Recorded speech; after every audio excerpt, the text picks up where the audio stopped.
السلام علیکم ورحمۃ اللہ وبرکاتہ۔ بھائیوں، بہنوں اور عزیزوں، چاند تو رات نظر نہیں آیا، 2 دن کا فرق ہو گیا سعودی عرب سے ہمارا۔ عموماً 1 دن کا ہوتا ہے، 2 دن کا بھی ہو جاتا ہے۔ یہ ہماری شریعت کا حسن ہے کہ اس نے دین کو مشینوں کے تابع نہیں رکھا، فطرت کے تابع رکھا۔ چاند دیکھ کر روزہ رکھنا ہے، چاند دیکھ کر روزہ کھول دینا ہے، عید کرنی ہے۔ چاند دیکھ کر ہی ہم نے قربانی کرنی ہے، چاند دیکھ کر ہی ہمارا ذوالحجہ کی ابتدا ہونی ہے جہاں کوئی شخص رہتا ہے۔ کیونکہ یہ جو اب ریڈیو ہے یا ٹیلی ویژن ہے یا موبائل ہے، یہ تو 100 200 300 سال کی ایجاد ہے۔ اس سے پہلے تو یہ چیزیں نہیں تھیں، اور کچھ خبر نہیں کہ یہ کتنے دنوں تک یہ ایجادات باقی رہتی ہیں۔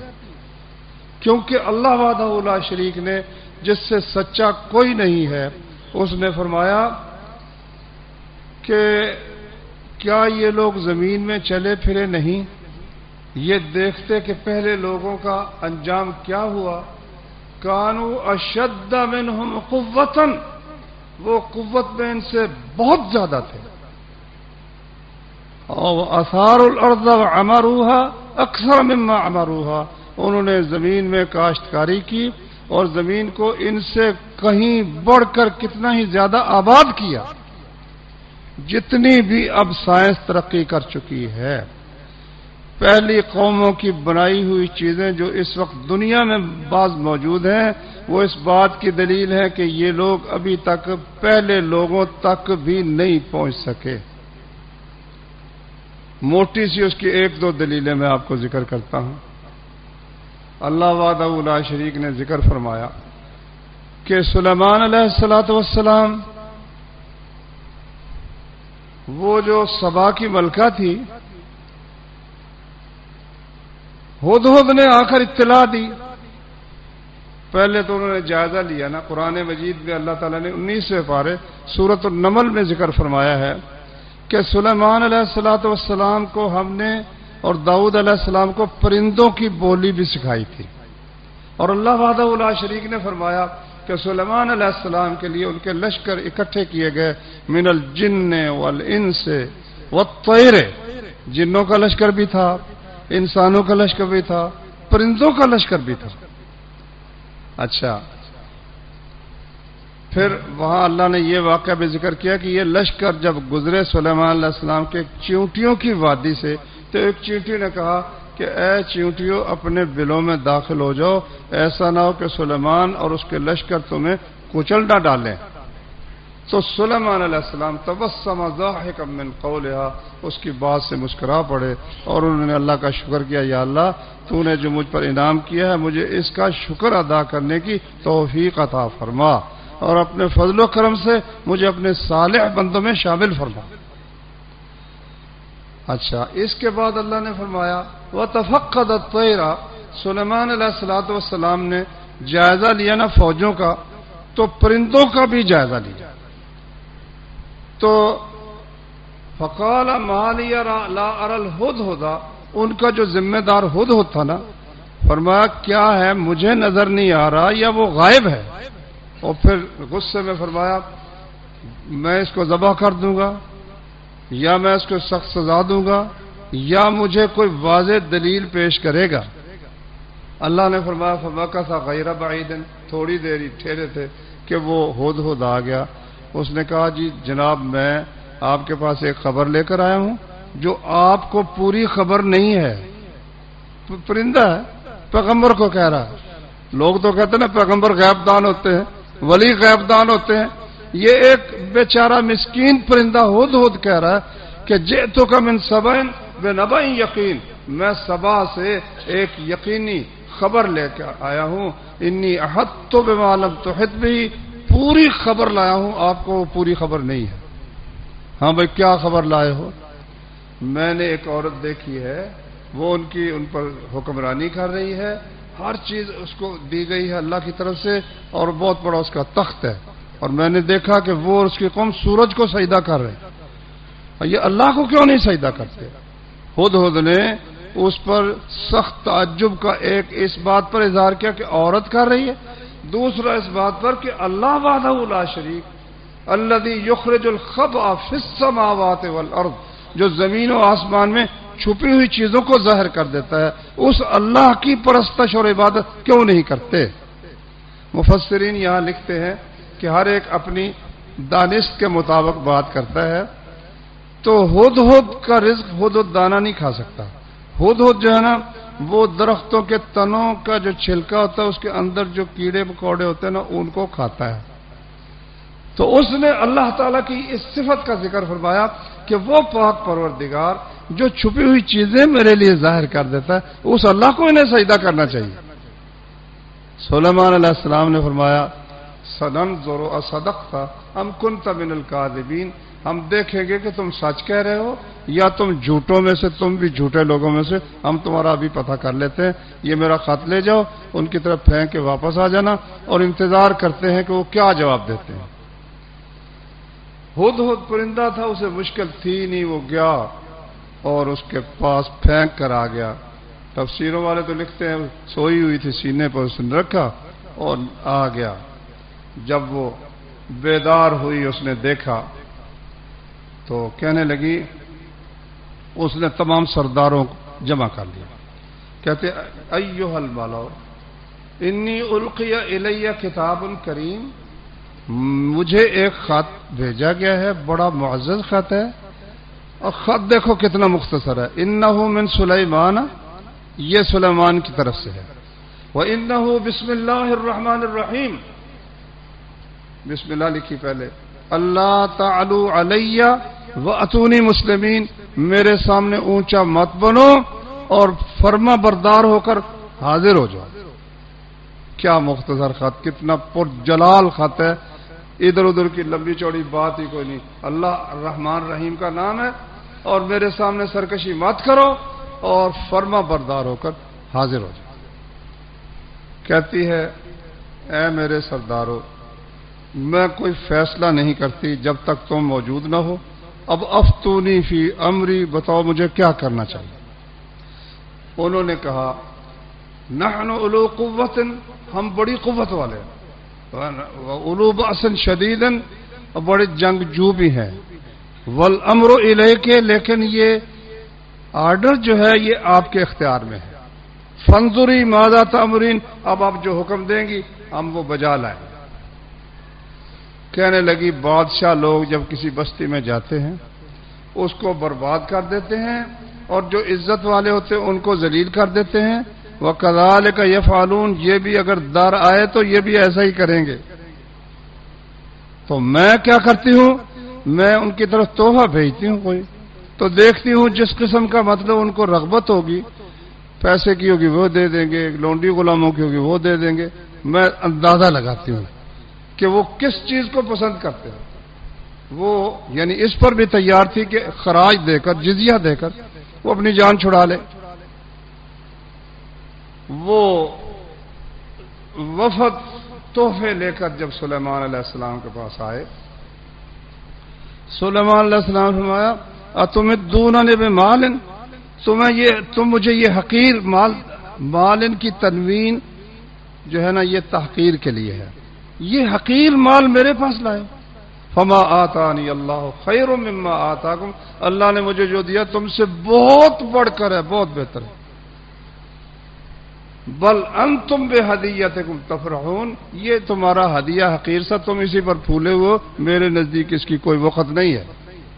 ارجع الیہم، واپس چلے جاؤ، فلنأتینہم بجنود لا قبل لہم بہا، ہم ایسے لشکر لے کے آئیں گے جن کا مقابلہ وہ کر سکتے ہی نہیں، وَلَنُخْرِجَنَّهُم مِّنْهَا أَذِلَّةً، ہم ذلیل کر کے ان کے جگہ سے نکال دیں گے، وَهُمْ صَاغِرُونَ، اس حال میں کہ وہ حقیر اور ذلیل ہوں گے، یا خود بخود آ جاؤ، پھر ورنہ اگر ہم آئے تو پھر یہ نتیجہ ہوگا۔ واپس چلے گئے سفیر۔ سلیمان علیہ السلام نے حاضرین مجلس سے کہا حاضرین مجلس ان کے فوج تھی، انسانوں کی بھی تھی، جنوں کی بھی تھی، پرندوں کی بھی تھی. یا ایھا الملو ایکم یاتینی بعرشھا قبل ان یاتونی مسلمین. اس کا تخت جس کی تعریف کی ہے ہدہد نے کہ عرش عظیم، بہت بڑا تخت ہے، کون ان کے آنے سے پہلے پہلے کون لائے گا؟ قال عفریت من الجن، ایک سرکش شرارتی جن طاقتور کہنے لگا، انا آتیک بہ قبل ان تقوم من مقامک، جناب آپ اس مجلس سے جب اٹھیں گے نا اس سے پہلے پہلے میں وہ لے کے آ جاؤں گا. وانی علیہ لقوی امین، شرارتی تو تھا نا، ساتھ ہی اپنی صفائی پیش کرتا ہے، کہتا ہے میرے پاس طاقت بھی ہے، میں امین بھی ہوں، کوئی خیانت کوئی چوری نہیں کروں گا. قال الذی عنده علم من الکتاب، ایک شخص کہنے لگا جس کے پاس کتاب کا علم تھا، انا آتیک بہ قبل ان یرتد الیک طرفک، آپ کے آنکھ جھپکنے سے پہلے میں لے کے آتا ہوں. آنکھ جھپکی صلی اللہ علیہ وسلم نے کھولی تو پہلے تخت وہاں پر موجود تھا. کیا اس طاقت تک کوئی پہنچا اب تک؟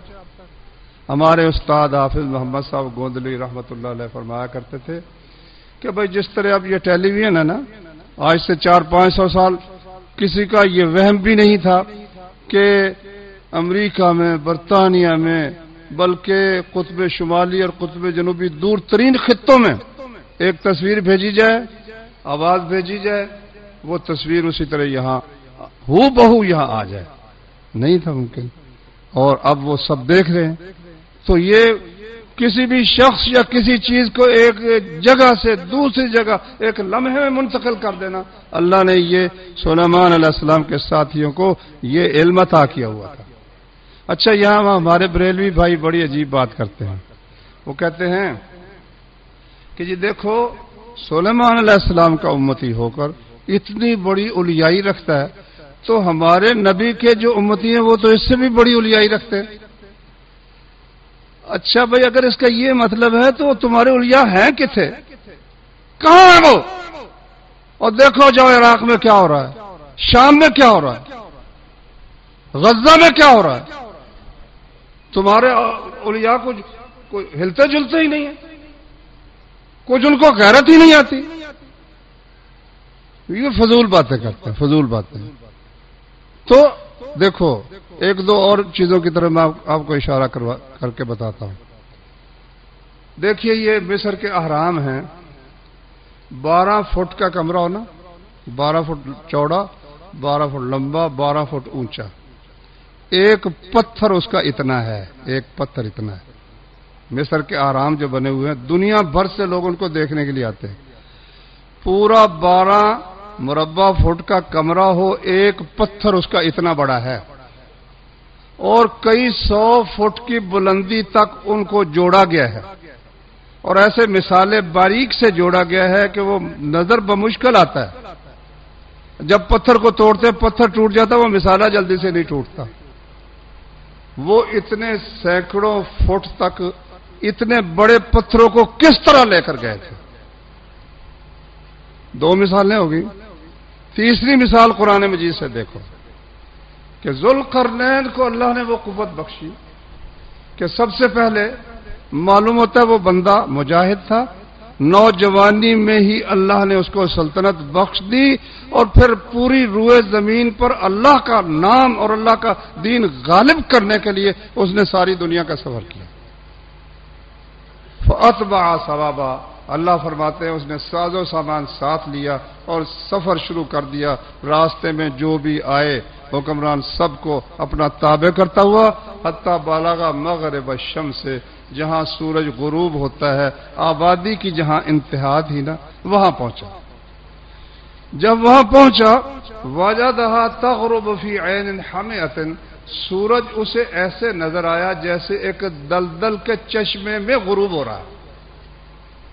کئی بیچارے جاہل وہ کہتے ہیں دیکھو جی قرآن کہتا ہے کہ سورج جو ہے یہ تو دلدل میں غروب ہوتا ہے، حالانکہ سورج تو چلتا رہتا ہے. حالانکہ قرآن مجید کے الفاظ دیکھو، قرآن نے یہ نہیں فرمایا کہ وہ دلدل میں غروب ہوتا ہے، فرمایا وجدہا تغرب. ایک آدمی سمندر میں اس کو کیا نظر آئے گا؟ سورج کہاں غروب ہو رہا ہے؟ پانی میں اس کو نظر آئے گا. اب وہ ایسے علاقے تک پہنچا کہ آگے اگر پانی ہوتا چلو کشتی میں چلا جا، وہ تھا دلدلی علاقہ. اس دلدلی علاقے میں جانا اس کے لیے دشوار تھا. وہاں اس نے یہ پایا. وہاں کچھ لوگ جب پائے تو اللہ نے فرمایا بھی ان سے تم چاہو تو اچھا سلوک کرو، چاہو تو ان کو سزا بھی دے سکتے ہو. اس نے کہا جو اچھا کام کرے گا ہم اس سے اچھا سلوک کریں گے، اور جو غلط کام کرے گا ہم اس کو سزا دیں گے. یعنی اس نے اس سارے علاقے کے لوگوں کو اللہ کے دین کا تابع کیا. پھر وہ سورج کے طلوع ہونے کی طرف چل پڑا. لمبا قصہ ہے. پھر وہ ایک تیسرا سفر اس نے اختیار کیا. جب تیسرے سفر پر پہنچا نا تو حتی اذا بالغ بین السدین، دو پہاڑ تھے جہاں وہ پہنچا. وجد من دونہما قوما لا یکادون یفقہون قولا، ایسے لوگ اس کے سامنے اس کو ملے جو بات مشکل سے قریب نہیں تھا کہ سمجھ سکے. ان کی زبان ایسی تھی وہ سمجھنی مشکل تھی. اچھا جب وہاں پہنچا تو کہنے لگے یا ذا القرنین ان یاجوج و ماجوج مفسدون فی الارض، یاجوج ماجوج یہاں بڑی گڑبڑ کرتے ہیں، فساد پھیلاتے ہیں. فہل نجعل لک خرجا الا تجعل بیننا و بینہم سدا، خرچے کا ہم بندوبست کرتے ہیں، پیسے دیتے ہیں، آپ ہمارے اور ان کے درمیان ایک دیوار بنا دیں. وہ حریص تو تھا ہی نہیں، اللہ نے اس کو بہت کچھ دیا. قال ما مکنی فیہ ربی خیر، رب نے مجھے جو کچھ دیا وہ اس سے بہتر ہے. فاعینونی بقوۃ، تم سب مل کر قوت کے ساتھ، افرادی قوت کے ساتھ میری مدد کرو. اجعل بینکم و بینہم ردما، تمہارے درمیان اور ان کے درمیان میں ایک موٹی دیوار بنا دیتا ہوں. آتونی زبر الحدید، لوہے کے لاؤ ٹکڑے. حتی اذا ساوا بین الصدفین، ان دونوں پہاڑوں کے درمیان وہ جو کھلی جگہ جہاں سے وہ آتے تھے، اس پورے اس جگہ کے درمیان اس نے اوپر پہاڑ کے اوپر تک لوہے کے ٹکڑے جوڑ دیے. جب لوہے کے ٹکڑے اوپر تک جڑ گئے، قال انفخوا، کہتا اب جناب آگ جلاؤ اور آگ میں پھونکے مارو تاکہ یہ سارے کا سارا لوہا وہ سرخ ہو جائے. حتی اذا جعلہ نارا، یہاں تک کہ جب سارے اس لوہے کو اس نے آگ کی طرح سرخ کر دیا. قال آتونی افرغ علیہ قطرہ، کہنے لگا لاؤ اب میں پگھلا ہوا تانبا اس کے اوپر ڈالتا ہوں. ذرا غور کرو، ایسی دیوار دو پہاڑوں کو وہ روکنے کے لیے آئی. دو در کتنی بلند ہوگی، کتنی چوڑی ہوگی، اور وہ لوہے کے ٹکڑے جوڑنے تو مشکل کوئی نہیں، لیکن آگ کتنی جلائی گئی ہوگی کہ وہ دونوں جانب سے اور درمیان میں سارا کا سارا لوہا سرخ ہو جائے. سرخ ہونے کے بعد اب پگھلا ہوا تانبا پگھلا کر اوپر کس طرح گیا اور اس نے اوپر سے کس طرح اس کے اوپر ڈالا. ذرا تھوڑا سا غور کرو. ہو سکتا ہے موجودہ سائنسدان اس تک پہنچ گئے ہوں گے. میرے خیال میں تو یہ بھی ایک بہت عجیب و غریب کام ہے، کوئی چھوٹا موٹا کام نہیں ہے. کئی لوگوں نے جو کتابیں لکھی وہ اس پر کہتے ہیں کہ وہ اس حقیقت تک بھی پہنچ گیا تھا کہ لوہے کے اوپر جب تانبا چڑھا دیا جائے اور ان کو مکس کر دیا جائے تو وہ زنگ سے بھی محفوظ ہو جاتا ہے. اس لیے اس نے یہ لفظ کہا. قالا، کہتے ہیں جو یاجوج ماجوج ہیں، فلم یستطیعوا ان یظہروا علیہ ولم یستطیعوا لہ نقبا، نہ وہ اس میں سوراخ کر سکیں گے نہ اس پر اوپر چڑھ سکیں گے. اتنی بلند کے اوپر نہ چڑھ سکیں گے، اتنی مضبوط کے سوراخ نہیں کر سکیں گے. حتی اذا جاء وعد ربی، ہاں میرے رب کا جب وعدہ آ گیا، قیامت آ گئی، جعلہ دکا، پھر یہ زمین کے برابر ہو جائے گا. جب قیامت کے قریب یاجوج ماجوج کے نکلنے کا وقت ہوگا. بات پھیل گئی، میں بیان تو کچھ اور کرنا چاہتا تھا. یہ تین دلیلیں مختصر سی میں نے عرض کی ہیں کہ اللہ تبارک و تعالیٰ نے جو فرمایا نا کہ پہلی قومیں تم سے قوت میں زیادہ تھی. اب یہ جتنی سائنسی ایجادات ہیں جن کی بدولت ہمیں فوراً پتہ چل جاتا ہے، کیا خبر ہے 2-4 ایٹموں کی مار ہے، اللہ نہ کرے. حدیث میں ایک جنگ کا ذکر تھا مسلم شریف میں، رسول اللہ صلی اللہ علیہ وسلم نے فرمایا کفار جمع ہوں گے اور مسلمان بھی جمع ہوں گے، تو وہ ان کی لڑائی ہوگی 3 دن. مسلم شریف کی حدیث ہے. ایک دن لڑائی ہوگی، مسلمانوں کا ایک حصہ یہ طے کر کے نکلے گا کہ یا غالب آ جائیں گے یا شہید ہو جائیں گے. وہ پوری کی پوری جماعت شہید ہو جائے گی. دوسرے دن پھر دوسرا گروہ نکلے گا، یہ طے کر کے کہ یا شہید ہونا ہے اور یا پھر غالب آنا ہے، واپس نہیں آنا، وہ بھی پھر شہید ہو جائیں گے۔ تیسرے دن پھر تیسری جماعت نکلے گی، باقی جتنے وہ سب اسی عہد کے ساتھ۔ فرمایا اللہ تعالیٰ پھر دشمن کو شکست دے گا اور انہیں فتح عطا فرمائے گا، اور وہ ایسے لوگ اتنے مریں گے کہ پرندہ اوپر سے گزرنے لگے گا، گزر نہیں سکے گا، پرندہ گر پڑے گا۔ بھائیو یہ ایٹمی جنگ نہیں تو بتاؤ کیا ہے؟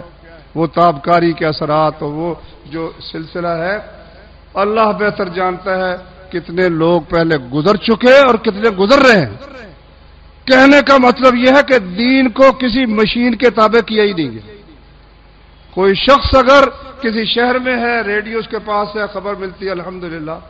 کوئی شخص اگر کسی جنگل میں رہتا ہے، کسی صحرا میں رہتا ہے، سمندر میں اس نے کوئی کشتی بنا کے اپنی رہائش کا بندوبست کیا، جزیروں پر بہت سے جزیرے ہیں، لوگ سمندر کے اندر ہی گھر بنائے، انہوں نے کشتی بڑی سی بنا کر اس کے کمرے بنا کر وہیں پر رہ رہے ہیں۔ ادھر ادھر جانا چھوٹی چھوٹی کشتیوں کے ذریعے سے، انڈونیشیا دیکھ لو، ملائیشیا دیکھ لو، بہت سے ملک ایسے وہاں لوگ سمندروں میں رہتے ہیں۔ تو دین اسلام جو ہے وہ اس پر ہے کہ جہاں تم رہتے ہو نا چاند کو دیکھ لو، چاند نظر آ گیا الحمدللہ رمضان شریف تمہارا شروع ہو گیا، چاند نظر آ گیا تمہارا رمضان شریف ختم ہو گیا۔ اسی طرح سے اب خبر تو آ گئی ہے، ایک دن کا عموماً فرق ہوتا ہے، اس فرق کی وجہ سے آج ہمارا ذوالحجہ ہونا چاہیے تھا، کیونکہ کل یکم ذوالحجہ سعودی عرب میں ہو چکا ہے، لیکن چاند نظر نہیں آیا۔ یہاں کے علماء دیوبندی، بریلوی، اہل حدیث، میرا خیال شیعہ بھی اس میں یقیناً ہوں گے، وہ سب نے اکٹھے ہو کر کہا بھی چاند نظر نہیں آیا، اس لیے ذوالحجہ کا جو مہینہ شروع نہیں ہوا۔ تو ہم میرے بھائیوں اپنے اس مہینے کے مطابق کرتے ہیں جو ہمیں چاند کے ذریعے سے معلوم ہوتا ہے۔ تو اس کے پہلے 10 دن رسول اللہ صلی اللہ علیہ وسلم نے فرمایا کہ ما من ایام العمل الصالح فیہن احب الی اللہ من هذه الایام العشر، کوئی دن ایسے نہیں کہ اللہ کو ان میں عمل صالح اتنا محبوب ہو جس قدر کہ ان 10 دنوں میں ہے۔ انہوں نے کہا یا رسول اللہ ولا الجہاد فی سبیل اللہ، جہاد فی سبیل اللہ بھی نہیں؟ فرمایا وہ بھی نہیں مگر وہ شخص جس نے اپنی جان اور مال سب خطرے میں ڈالا اور کوئی چیز واپس لے کر نہیں آیا، اس کا درجہ بہرحال بلند ہی بلند۔ اس لیے اس مہینے میں ہر عمل کے لیے نمازوں میں اور صدقات میں اور جہاد فی سبیل اللہ میں اور روزے میں کوشش کرنی چاہیے۔ یوم عرفہ کا روزہ 9 کا، کئی یہاں بھی بات بناتے ہیں جی عرفہ کا روزہ تو عرفات پہ حاجی صاحبان جمع ہے، وہ تو ہم سے 2 دن اس دفعہ پہلے ہوگا، تو وہ ہم اس کے پابند نہیں ہیں۔ جیسا کہ میں نے آپ کو بتایا وہ تو اب خبر ملی نا اس ذریعے سے، 600 سال پہلے تو خبر ملتی ہی نہیں تھی، کم 500 سال 600 سال پہلے کسی کو کچھ خبر نہیں تھی کہ وہاں چاند طلوع ہوا ہے یا نہیں ہوا۔ پھر وہ لوگ کس دن یوم عرفہ مناتے تھے؟ رسول اللہ صلی اللہ علیہ وسلم کے زمانے میں دنیا کے تمام خطوں کے لوگ جو یوم عرفہ کا روزہ رکھتے تھے، کیا وہ عرفات کے میدان کے مطابق رکھتے تھے؟ وہ میرے بھائیوں چاند اپنا دیکھ کر اس کے مطابق وہ عید الاضحیٰ بھی، عید الاضحیٰ جب کریں گے مدینہ والے تو کیا ہم اس دن عید الاضحیٰ کریں گے؟ نہیں، ہم جس دن چاند کی 10ویں تاریخ ہوگی اس دن ہم عید الاضحیٰ کریں گے، اور جس دن 9ویں تاریخ ہوگی اس دن ہم عرفے کا روزہ رکھیں گے۔ اور مسلم شریف میں حدیث ہے رسول اللہ صلی اللہ علیہ وسلم نے فرمایا کہ عاشورہ کا روزہ 10 محرم کا جو بعد میں آپ نے 9 کا کر دیا، وہ مجھے امید ہے کہ ایک پہلے سال کے گناہ اس سے معاف ہو جاتے ہیں، اور یوم عرفہ کا روزہ مجھے امید ہے کہ 1 سال پہلے اور 1 سال کے بعد کے گناہ اللہ تعالیٰ معاف فرما دیتا ہے۔ اچھا، تو ان 9 دنوں میں سے اس ایک دن کی تو زیادہ خصوصیت ہے، لیکن نسائی شریف میں صحیح حدیث ہے، شیخ ناصر الدین البانی رحمۃ اللہ علیہ نے فرمایا کہ یہ حدیث صحیح ہے۔ ام سلمہ رضی اللہ عنہ فرماتی ہیں کہ نبی صلی اللہ علیہ وسلم کان یصوم 9 من ذی الحجۃ، نبی صلی اللہ علیہ وسلم ذوالحجہ کے 9 روزے رکھ لیتے تھے۔ تو اب اگر کوئی شخص 9 روزے رکھنا چاہے تو وہ بھی اجر ہے بھائی، فرض نہیں ہے، فرض نہیں ہے، کوئی شخص نہیں رکھتا اس پر کوئی ملامت نہیں ہے، لیکن ثواب کو حاصل کرنا چاہے تو اس کو یہ ثواب اس کی کوشش کرنی چاہیے. رسول اللہ صلی اللہ علیہ وسلم سے ثابت ہے. اسی طرح سے اللہ کے ذکر کی کثرت، اللہ کے ذکر کی تسبیح کی کثرت، تکبیر کی کثرت. صحیح بخاری میں ہے کہ حضرت ابو ہریرہ رضی اللہ عنہ اور ایک اور صحابی عبداللہ بن عمر، یہ حضرت عمر کا لکھا ہے کہ وہ ان 10 دنوں میں بازار کی طرح نکلتے اور تکبیریں کہتے، اللہ اکبر اللہ اکبر لا الہ الا اللہ اللہ اکبر وللہ الحمد، یا اللہ اکبر کبیرہ اللہ اکبر کبیرہ اللہ اکبر کبیرہ والحمد للہ کثیرہ وسبحان اللہ بکرۃ واصیلا. بہرحال یہ وہ تکبیریں جاتے ہوئے کہتے. اسی طرح نمازوں کے ایام تشریق آگے آئیں گے، قربانی کے دن، ان میں بھی تو ان میں تکبیریں کثرت سے کہنا، اللہ کا ذکر ان دنوں میں خاص طور پر اللہ کو بہت پسند ہے. تو ہر وقت ہی کوشش، خصوصاً نمازوں سے پہلے، نمازوں کے بعد تکبیرات کا اہتمام کرنا چاہیے. زیادہ سے زیادہ تکبیریں اور زیادہ سے زیادہ اللہ کا ذکر کرنا چاہیے. میرے بھائیوں، اب عید کے دن کے جو اعمال ہیں، صبح غسل وغیرہ کر کے کپڑے اچھے، عید کا معنی ہی خوشی ہے تو کپڑے تو ہر ایک اچھے پہنتا ہی ہے نا. تو لیکن اب اس کے بعد کوئی اس کے لیے اذان ہوتی ہو، کوئی اس کے لیے اقامت ہوتی ہو، یا اعلان ہوتا ہو بھائی عید کے لیے آ جاؤ آ جاؤ. مسلم شریف میں حدیثیں موجود ہیں، بخاری میں حدیث ہے کہ نہ اذان ہوتی تھی، نہ تکبیر ہوتی تھی، ولا شیء، کچھ بھی اطلاع کے لیے نہیں ہوتا تھا. ہر ایک کو خبر ہے کہ بھائی وہاں میدان میں جانا ہے. ام عطیہ کی حدیث ہے صحیح بخاری میں، کان رسول اللہ صلی اللہ علیہ وسلم یأمرنا فی العیدین، دونوں عیدوں میں ہمیں نبی صلی اللہ علیہ وسلم حکم دیتے تھے ان نخرج الحیض والعتق، عورتیں بھی سب کی سب نکلیں، بچے بھی نکلیں، عورتیں بھی نکلیں، حتیٰ کہ وہ عورتیں جنہوں نے نماز نہیں پڑھنی وہ بھی نکلیں، وہ وہاں جا کر نماز میں شامل نہ ہوں لیکن مسلمانوں کی دعوت میں شامل ہو جائے، اس کو سنیں اور اس دعا میں شریک ہو جائیں. یہ حکم ہے رسول اللہ صلی اللہ علیہ وسلم کا. اچھا، پھر آپ صبح جب وہاں گھر سے نکلتے تو صحیح بخاری میں حدیث ہے، یا تقریباً صحیح بخاری میں، کہ چند عید الفطر میں چند کھجوریں کھا کے آپ نکلتے تھے. اور صحیح مسلم میں ہے کہ عید الفطر میں آپ کوئی نہ کوئی چیز کھا کے نکلتے اور عید الاضحیٰ میں آ کر کھاتے تھے، کچھ نہ کچھ آ کر، پھر یعنی قربانی کا گوشت کھاتے ہوں گے پھر. لیکن امام بخاری، اب کئی لوگوں نے اسے نکالا ہے جی کہ یہ عید الاضحیٰ قربانی کا آدھا روزہ ہوتا ہے، یعنی قربانی کا گوشت کھانے سے پہلے روزہ ہے. یہ بات بھائیو غلط ہے. امام بخاری رحمۃ اللہ علیہ نے اس کا عنوان قائم کر کے فرمایا کہ ایک شخص تھا، وہ ابو بردہ بن نیار ان کا نام تھا رضی اللہ عنہ، وہ رسول اللہ صلی اللہ علیہ وسلم کے پاس ہے. کہتے ہیں یا رسول اللہ، میرے ہمسائے ہیں، غریب ہیں، تو میں نے سوچا کہ یہ جو دن ہے عید کا دن، کھانے پینے کا دن ہے، تو میں نے اپنا جانور پہلے ہی ذبح کر دیا، تو میں نے بھی کھایا ہے اور ان کو بھی کھلایا. رسول اللہ صلی اللہ علیہ وسلم نے فرمایا کہ بھائی جس نے نماز کے بعد کیا نا اس کی قربانی ہوگی، تمہاری قربانی نہیں، تم دوبارہ قربانی کرو. اچھا، استدلال کس طرح ہے؟ اس کو یہ نہیں فرمایا کہ وہ تیرا روزہ تھا تمہارا، تو تم نے کیوں کھایا، وہ ہمسائے کو کیوں کھلایا، یہ نہیں فرمایا. اس نے الفاظ کہ انی علمت انہا ایام اکل و شرب، مجھے علم تھا کہ یہ یا رسول اللہ عید کا دن کھانے پینے کا دن ہے، اس لیے میں نے وہ ذبح کیا اور وہ میں نے کھا لیا اور ساتھیوں کو کھلا دیا. فرمایا کہ وہ تمہارا گوشت تو ہو گیا لیکن قربانی نہیں ہوئی، قربانی تمہیں اور کرنی پڑے گی. اس سے ثابت ہوا کہ کوئی شخص اگر پہلے کھا پی لے تو اس میں حرج کی بات کوئی نہیں، اور اگر کوئی صبر کر لے جیسا کہ رسول اللہ صلی اللہ علیہ وسلم کرتے تھے تو یہ تو بھائی پھر بڑی بات ہے۔ انشاءاللہ اللہ کے رسول کے طریقے پر جو قائم رہے، وہ بھی طریقے سے باہر نہیں ہے۔ ذرا سوچنا کہ آپ کے سامنے کھایا گیا ہے، آپ نے اس کی اجازت دی ہے، گنجائش اس کی بھی ہے، لیکن آپ کا ذاتی عمل وہ بہرحال زیادہ فضیلت رکھتا ہے۔ اب اس کے بعد جب جانا ہے تو راستے میں کیا کرنا ہے؟ قوالی لگانی ہے، جس طرح یہ عید میلاد میں لگاتے ہیں، قوالی لگانی ہے، یا کوئی عجیب و غریب قسم کے وہ ڈھونگ رچانے؟ نہیں، تکبیریں کہتے ہوئے جانا، اللہ اکبر اللہ اکبر۔ راستہ بھی مقرر کر دیا، ایک طرف سے جانا ہے، دوسری طرف سے راستہ بدل کے آتے تھے رسول اللہ صلی اللہ علیہ وسلم، یہ آپ کا معمول تھا۔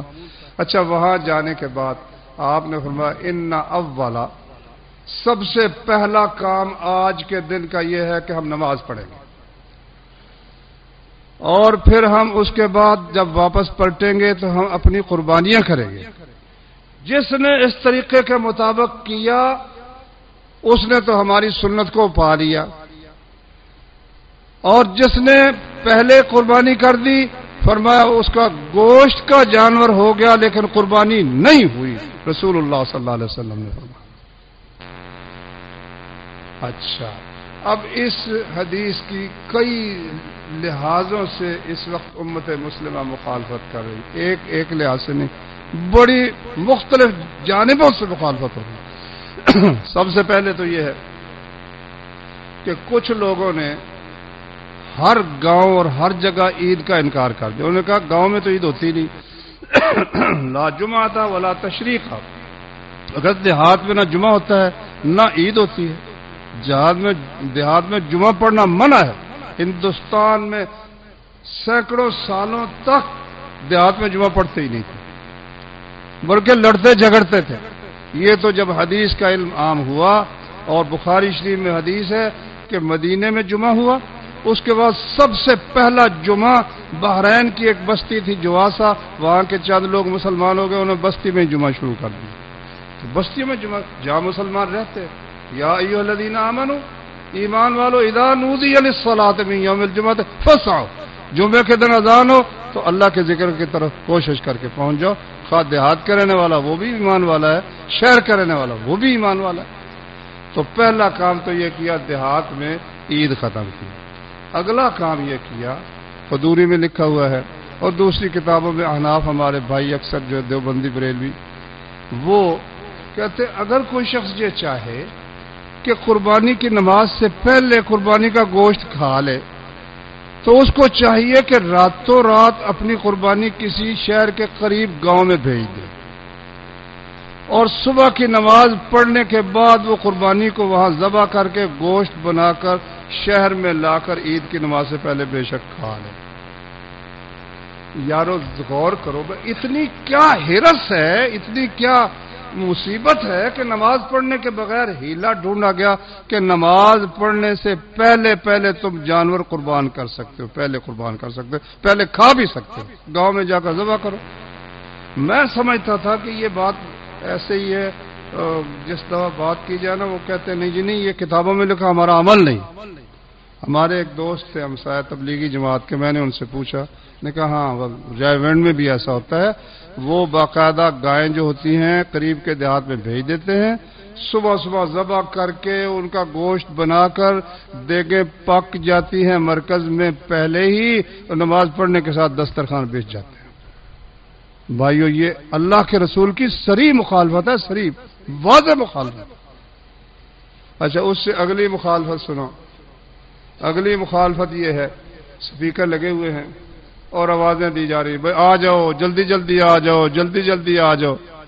بتاؤ بھائی، حی علی الصلاۃ صرف عربی اور اردو کا فرق ہے، اور تو کوئی فرق نہیں ہے نا یارو۔ سال میں 2 دفعہ بغیر اعلان کے مسلمان نہیں آ سکتے۔ دیکھو ماشاءاللہ یہاں ہمارا اجتماع ہوتا ہے، گجرانوالہ میں شاید 2-4 اور بھی اجتماع ایسے ہوں گے، الحمدللہ بہت بڑا اجتماع ہوتا ہے، کوئی ہمارا اعلان نہیں ہوتا۔ ہم یہ بھی نہیں کہتے آ جاؤ آ جاؤ حی علی الصلاۃ، وقت ہو گیا، کوئی نہیں کہتا۔ لیکن وقت کی پابندی کی برکت ہے کہ ماشاءاللہ چند منٹوں کے اندر سارے کے سارے لوگ اللہ کے فضل سے آ جاتے ہیں۔ تو یہ جو طریقہ کار ہے یہ غلط ہے۔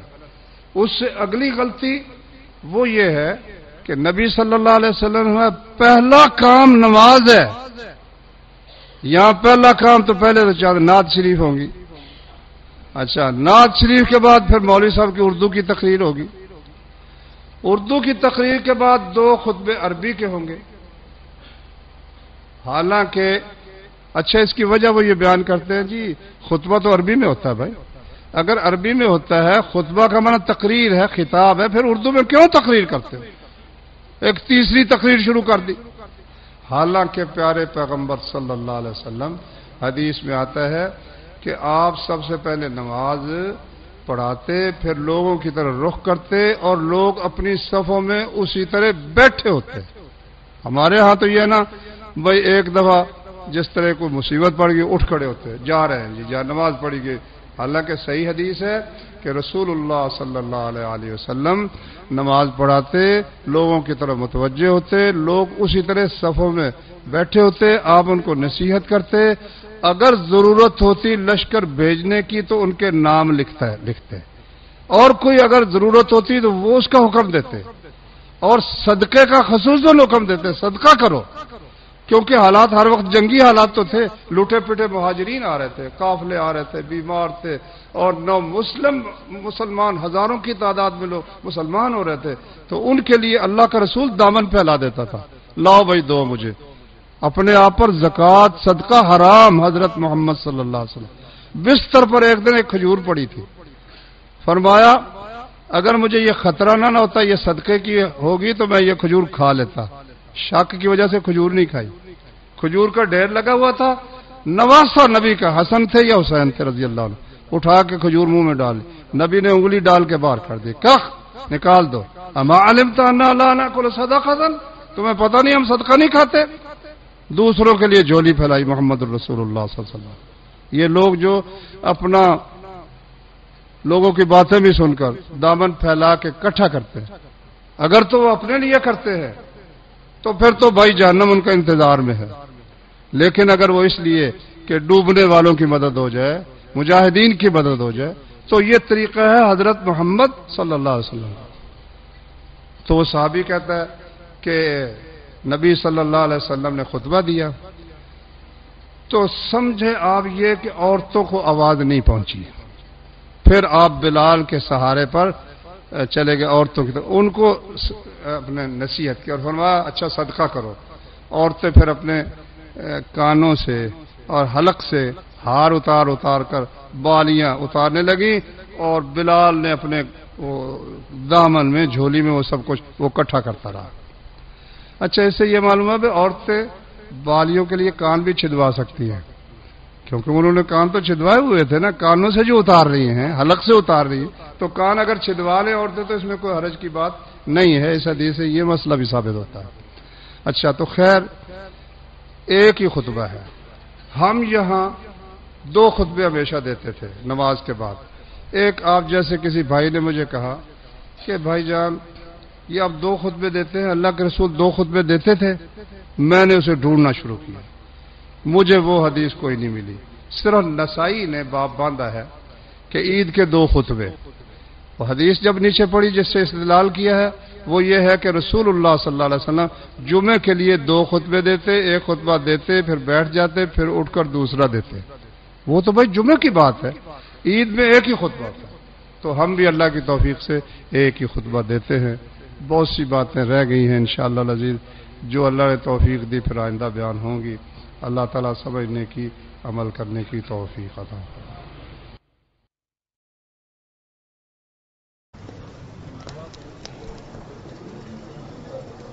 سبحانك اللهم وبحمدك أشهد أن لا إله إلا أنت أستغفرك وأتوب إليك۔